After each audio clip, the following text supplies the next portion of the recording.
As you recall, several days ago there was an attack on a Saudi oil refinery by Yemeni forces in retaliation for the years-long ongoing war against the country.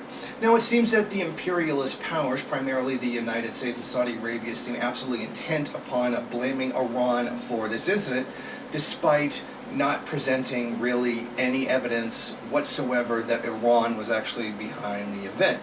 Now, so far, this is the only evidence that was provided to the public that Iran was behind this strike against a Saudi refinery that Yemen says that they actually committed.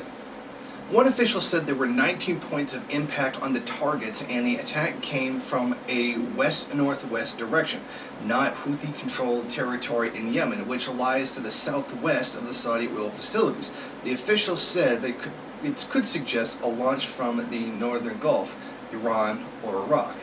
So the problem with this accusation is that all sides in this incident agree that drones were used to carry out the strikes. And the thing about drones is that they're not like missiles. They can turn. They can come at a target from multiple directions.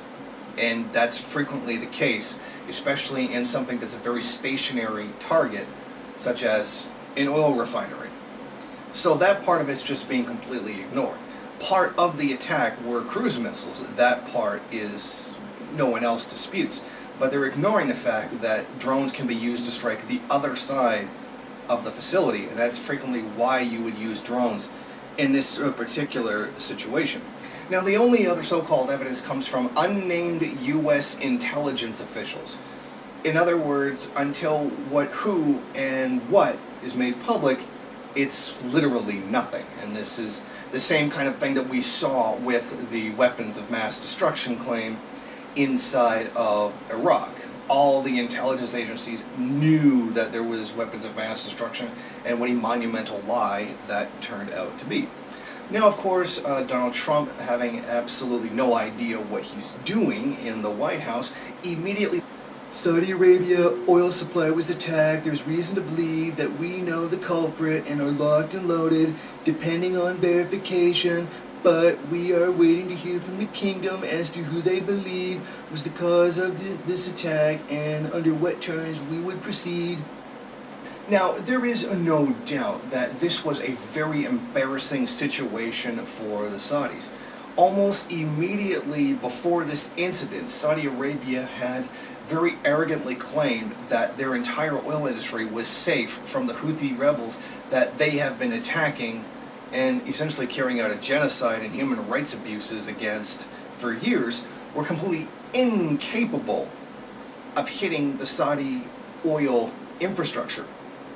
And almost right after that, there it is, attacked by the Houthis, demonstrating that they are certainly capable of carrying out such damage. Now, previously, the Houthis have managed to attack Saudi airports, Saudi royal buildings, government buildings, etc. So there really is nothing beyond their reach. Their missile and drone technology is sufficient enough to hit any target anywhere in the country, and they have demonstrated that on previous occasions.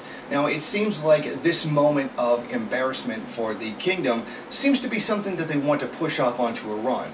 Well, it kind of explains it. Well, we didn't get hit by the Houthis, who we said couldn't do it. It was Iran. Iran has more capabilities, and they're a big threat to the region, etc., merely by virtue of the fact that they are allied to the Houthi rebels, the same way that Iran is allied to the Palestinians who are being murdered by Israel. There's a big difference between being allied to and carried out attack for.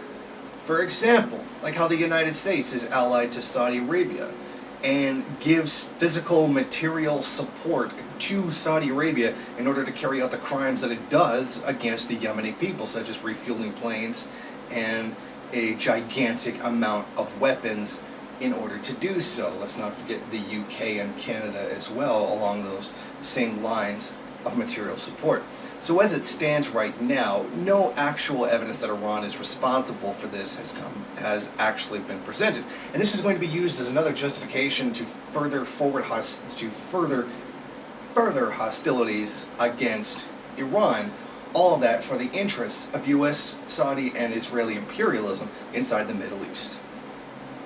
Thank you for watching. If you like this program, then please head over to my Patreon page and set up a monthly donation.